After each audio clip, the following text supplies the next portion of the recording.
everyone. Welcome to my class. In this class, we are going to discuss about what is the future trends and technologies in IT era. This is very much useful for the students, those who want to start their career, in where they have to start and which course they have to start, and even after that course, how can they take up their career for after their graduation. So mostly many of our grade 12 students, they are finding it very difficult which course they have to choose. But after COVID-19, everyone will understood that the IT is going to rule the world for at least for another 1 or 2 decades. In this, here I'm going to talk about what is the future trends and technologies in IT era. I'm Dr. Ganesh Kumar, working as a professor in KLN College of Engineering, as well as the technical director in Lenny Top Network Company Limited, China. Now, first let us see what is an IT, because many of the people, they are not aware of that, what is an information technology. And even some of the people, they are very much difficult to understand that what is the difference between a computer science and IT. But both are, it is going to be same. They are going to study the same thing, the same technology they are going to work. So the concept which is involving the development and maintenance and the use of software and the network for the processing and distribution of the data. Say for example, if I want to make my business into an online, I want to make my business into a digital, first of all we have to develop some specific software exclusively for my application, for my business. So in that cases, we need to develop first. And then once for all developed, it does not mean that simply we cannot leave it. So we have to maintain it. The maintenance which is going to be long lasting ever for this application, for any of this application. So the maintenance which will comes into a second important factor. And the third thing is that how efficiently and effectively we are going to develop our own softwares. So the software development specifically for our application, for our business.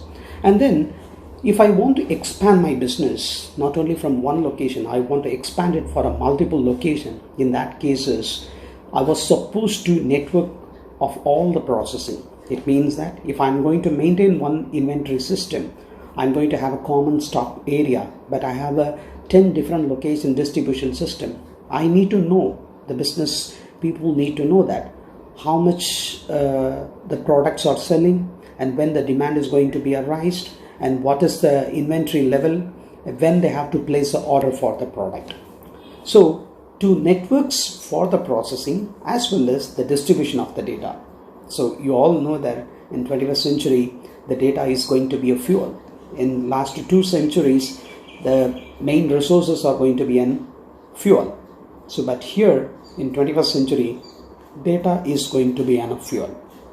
This is for any business or enterprises. So IT is a subset. It means that ICT technologies, information and communication technology, is going to be a subset of any kind of business and other enterprises. So there are 3 categories which is going to involve in IT. The first thing is that the processing. That means that what is the technique we are going to use for the processing. That is the first and foremost important thing. And then once you processed, it means that you will be getting a lot of data. There are huge amount of data are going to be populated. And then you have to apply some statistical and mathematical methods. And then you need to go for a decision making. It means that further how you have to take up your business.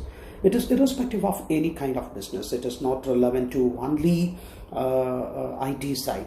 So even if you are going to selling as well as purchasing some of the products also, you must be aware of that, how the business is going to be and what is the process belongs to and who are all my customers, whom I have to target. So based on that data only, you can able to go for some of the decision making. Once you make a decision, and then you cannot just like that, you cannot leave it. You have to sustain. If you want to sustain in your business or if you want to sustain in your domain, you have to move for a higher order thinking level. It means that what next and what is going to be the future, how you can able to survive. That is going to be the next challenge in front of you. So the higher order thinkings through that computer programs. These are all which is going to involve in that IT, information technology. Now, let me explain in the next slide. I'm going to explain that if you are going to start your career in IT, so where you can start and where you can end up, and what is your ladder to reach your dream. So there are two images where the first one you can able to see that in this bottom diagram, you can able to see that which is going to be in 3 levels. So there is an entry level and mid level and high level. In this entry level, so everyone is going to start with their career. It is commonly applicable for any discipline, either it may be a mechanical engineering or electrical or whatever it may be, that domain, they have to start with an entry level.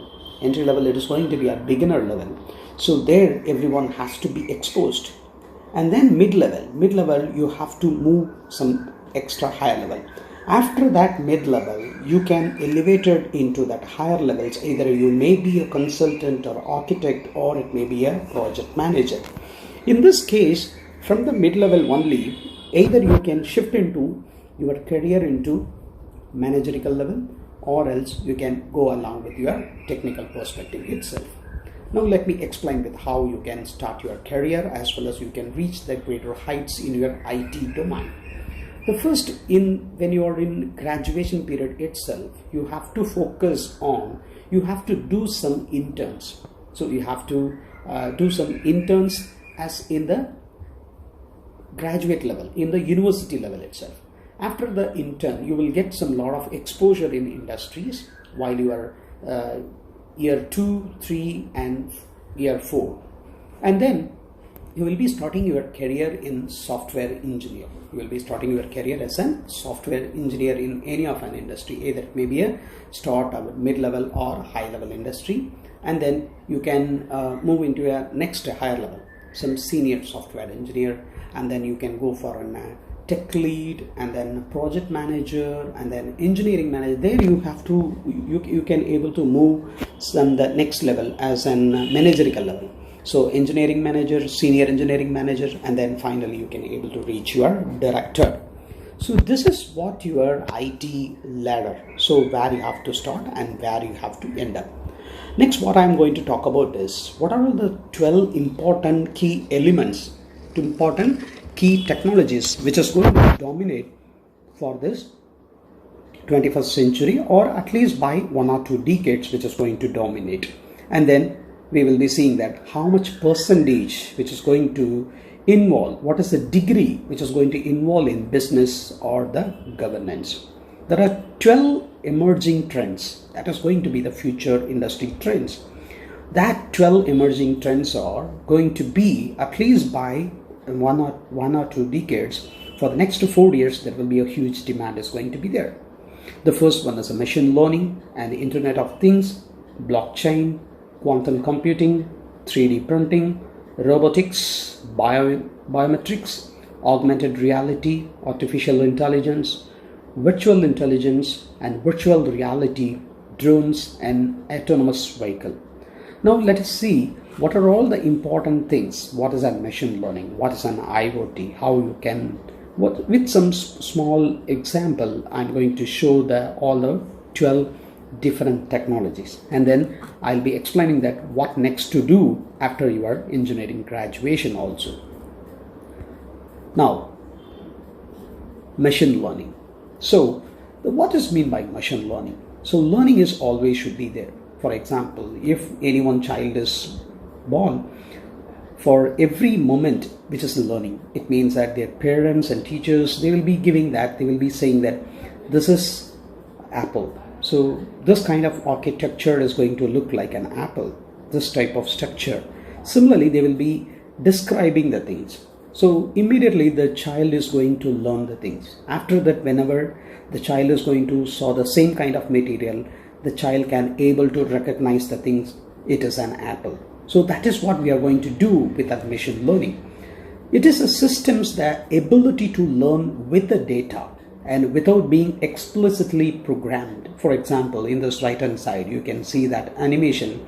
So that person, he is going to made to learn this robotics to identify that apple. So let us learn this is an apple, and then after that automatically that that device is going to learn the things, this is an apple. So whether it is going to be a different colors also, so there may be a green apple or the red apple, with that of some pattern recognition as well as the computational learning theory in artificial intelligence. So here we need to be in a position to write an algorithms which can make them to learn and to predict from the data what is it, and this is how the machine learning it is going to work. So ultimately, which is going to be a data driven predictions or the decisions through the building a model from a sample input. Now next is an Internet of Things. We all aware of that. The Internet of Things is booming for the past 1 decade.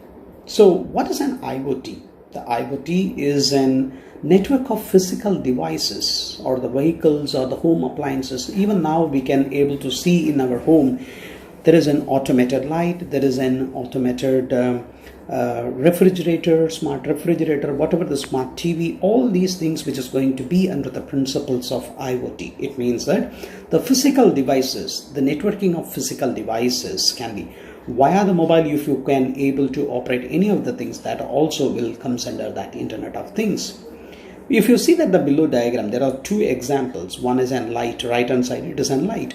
Depends upon the light intensity, how much intensity it is available automatically, which is going to change the brightness. Even in your mobile phone, smart mobile phone, you can see that depends upon the intensity and lighting automatically, which is going to adjust your brightness. The same way you can able to operate your light. And the first example, if you see that, so that automated irrigation system where it can depends on the soil moisture, it can able to that it is going to trigger that water spraying to that field. So these are all some of the applications of Internet of Things, which consist of embedded with electronics and software, sensors and actuators, which are all going to be connected in each other, and finally which is going to exchange of data. So it means that the sensors are going to sense some of the things, and which is going to send to this, which is going to be embedded into an electronic circuits, and then the software what we are going to write, which is going to identify the things. So based on that, which is going to actuate the controllers. So all these things are going to be connected in each other, and which is going to exchange the data also. So each device should have a uniquely identifiable in an internet. Otherwise, there will be a confusion or the data collision will happen. And if you see that what is the trend is, online devices are increased from 2016 to 2017. There is a 31% has been tremendously increased. It means that 8.4 billion devices. And then in the year 2020, it was around 30 billion devices. The total global market value is going to be an 7.1 trillion US dollars in the year 2020. That much among the Internet of Things which have a greater impact in the global scenario. Now let us see the blockchain technology. This blockchain technology, many of the people may not aware that what is in blockchain technology, but most of them they aware that what is in bitcoins, what is in cryptocurrency. Then only they will understood. So the bitcoins as well as the cryptocurrencies are one of the use cases in blockchain technology. It means that one of the applications of the blockchain technology. So here what it is going to happen is, which is going to list of records, which we call it as blocks, which are all linked and secured using a cryptography. So the blockchain you cannot be able to, which is going to resist of modification of the data.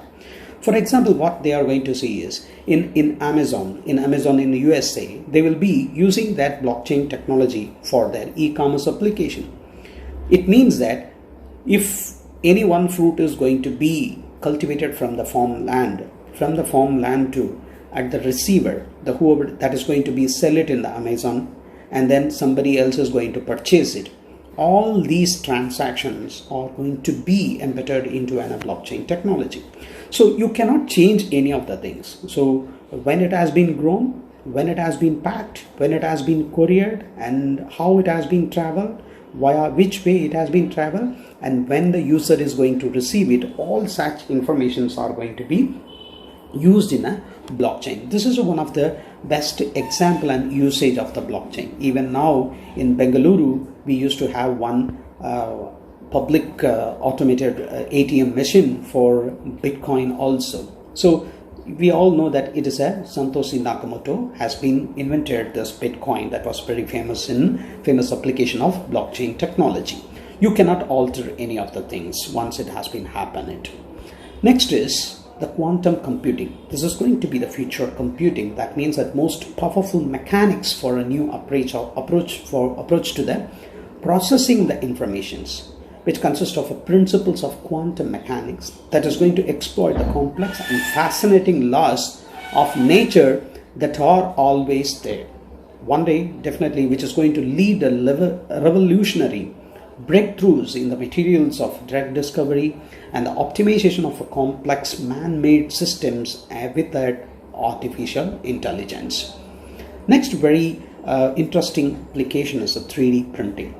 So the materials are going to be joined, and which is going to create a three-dimensional object. We are all aware that many of the celebrities as well as the top leaders, wax statues are going to be created. Wax museums also, it is a very famous in the world also. So these are all the things background is which is going to be a 3D printing. That was a quite interesting example. And one more thing is that during the last Olympic itself, the Nike, they have produced the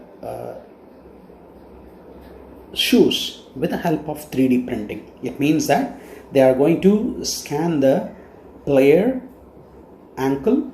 Based on that, they will be developing their shoes to that particular player so that it will be a perfect fit, which is more comfortable to the players. So that was also one of the very important application. There are two important technologies which is going to be used. The stereolithography STL and fused deposit modeling FDM is also going to be used.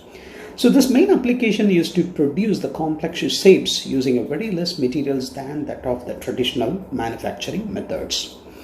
Next is in robotics. So robotics is a very famous, as well as when the Industrial Revolution 3 onwards, it is getting more and more familiar, which is going to involve the many of the disciplines. The most major disciplines are the mechanical and electrical and IT. It means which is all the three fields are going to share 30%. The remaining 10% which was going to be shared by the all other disciplines, as like some material science, engineering, or some other disciplines.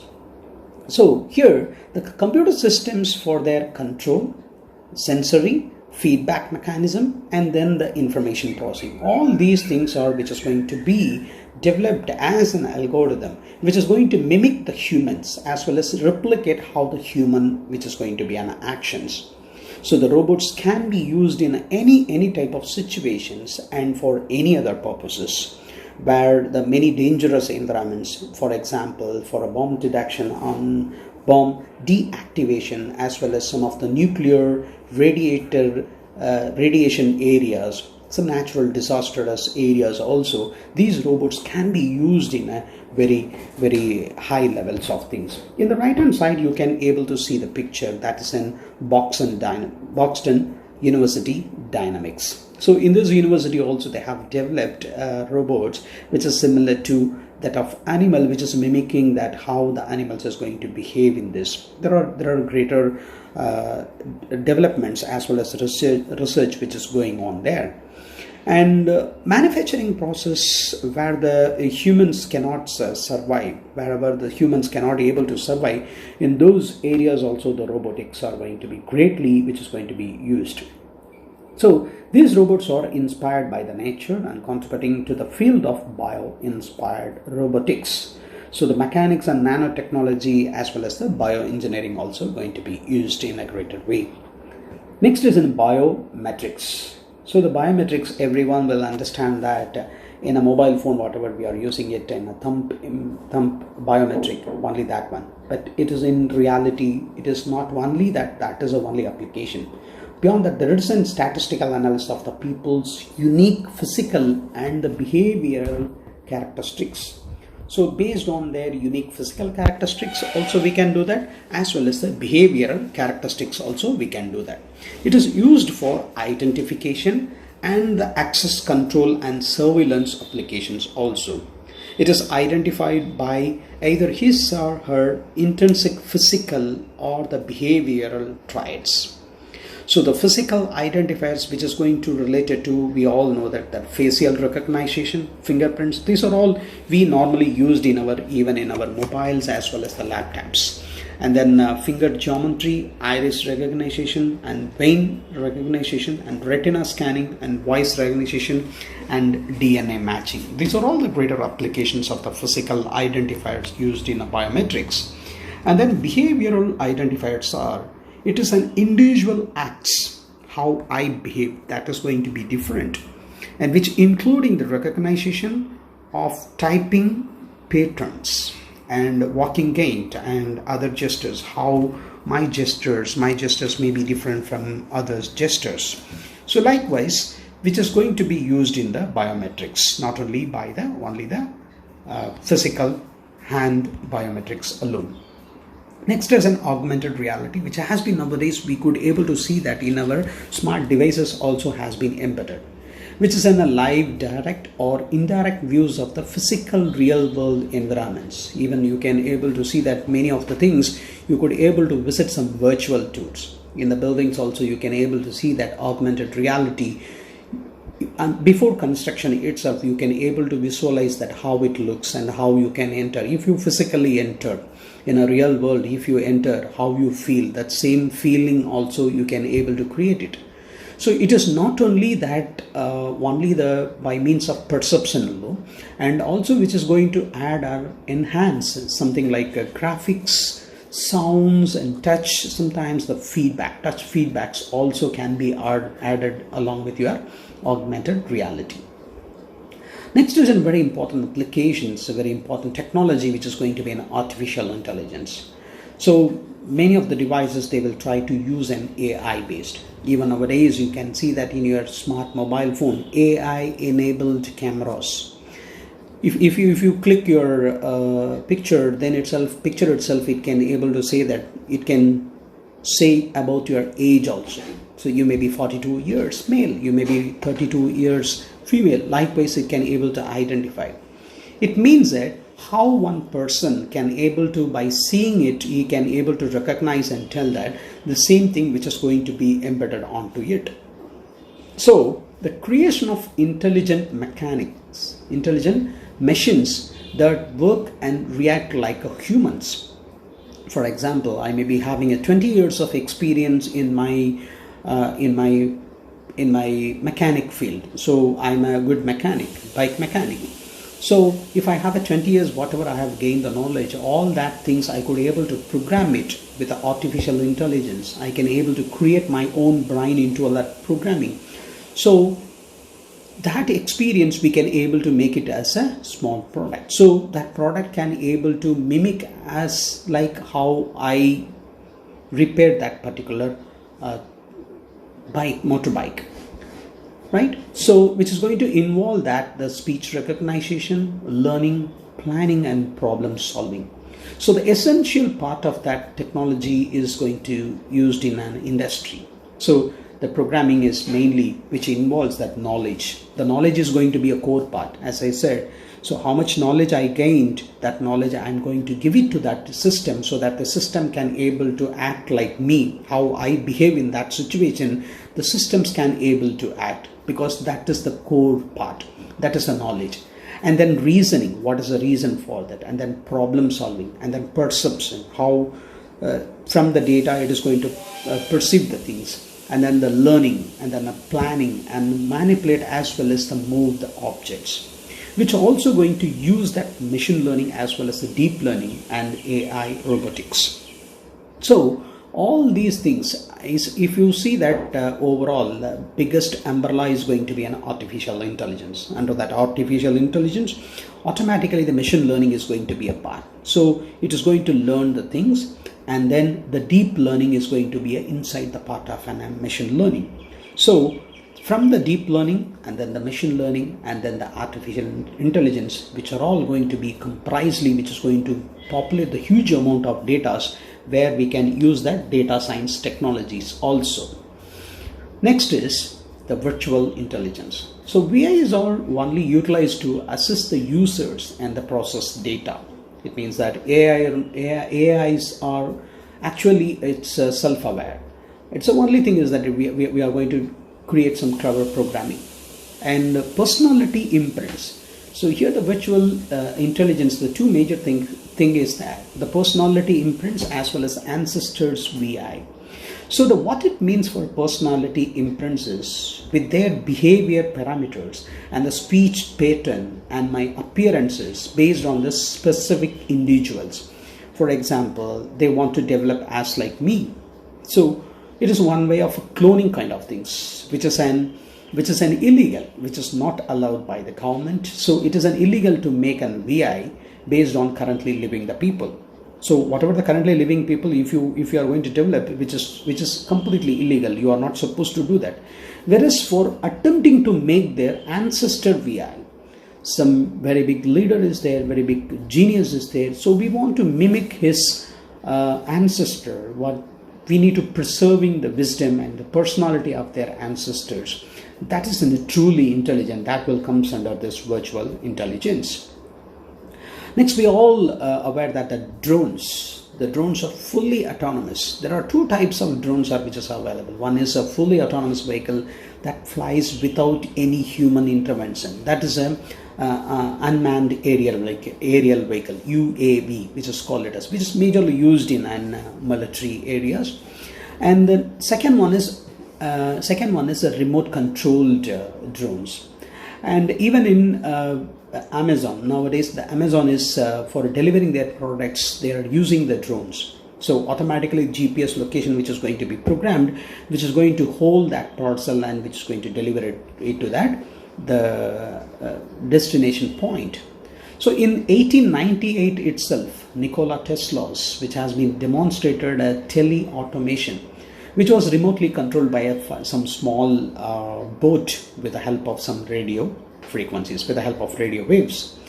In the World War I itself, they have used automated missiles. That is also comes under the principles of the drones. And in 1930s, in Queen Bee, that was reusable unmanned aerial vehicles like UAV, which was used by the British military to target for that particular target. In practice, they have used. At last, the autonomous vehicle. So autonomous vehicle has been nowadays, it is a greater demand in that. For example, earlier it was used in only the flights alone, and then they will try to use it in a Tesla. Very first they have used it for their cars. So that Tesla has been even they got 278 plus patents in a single car. So that was the greatest invention by this Tesla Elon Musk. And this autopilot mode using a various in-vehicle technologies, which is going to use the sensors, which including adaptive cruise control and active steering and anti-lock braking systems and GPS navigation technology, lasers and radars, which is going to monitor the 360 degrees, and as well as which is going to sync with an GPS, and which is all these things are going to be synced, which has to be efficiently how fast it has to take an action. Based on that, the accidents can be prevented. So an autonomous car is also known as a driverless car or robot car or self-driving car of an autonomous vehicle. And autonomous cars which uses dramatically a GPS technology, sensors, AR and AI. So at the same time, mass transit theories like even Elon Musk has developed a hyperloop that was around like a high-speed train, which was high-pressure trains, which is which was tested around 230 miles per second, and this is also very soon it is going to be implemented. So that Hyperloop design contemplate a future world where more guided transport takes place in public transit systems rather than using an individual car like vehicle kind of things. Now, these are all the technologies, as I said, which is going to dominate, as going to rule some of the, at least by 1 decade of time. So now I'm going to explain that what is possible career after the engineering. So if you are going to graduate it, by default you have 3 options. Either you can select it for, you can become an entrepreneur. You can become an entrepreneur, or else you can work for some of the companies. You have to get into some good company, or else you can go for an teaching kind of things. So this is a various options. So what next after the engineering? For example, after the work, either you can choose for work to that company, and then you have to elevate it, whatever I have shown earlier, how the future ladder is going to be. That same way you have to reach it. If you are going to reach a study for a higher studies, and then either you can go for an MBA, either you can managerial level, or else you can go with an MTech, MS, or PhD. Then academic research you have to go and to become an university professor kind of things. And then if you are going to become a business, then you need to entrepreneur. You have to become an entrepreneur, and finally you can become rich as a business chairman.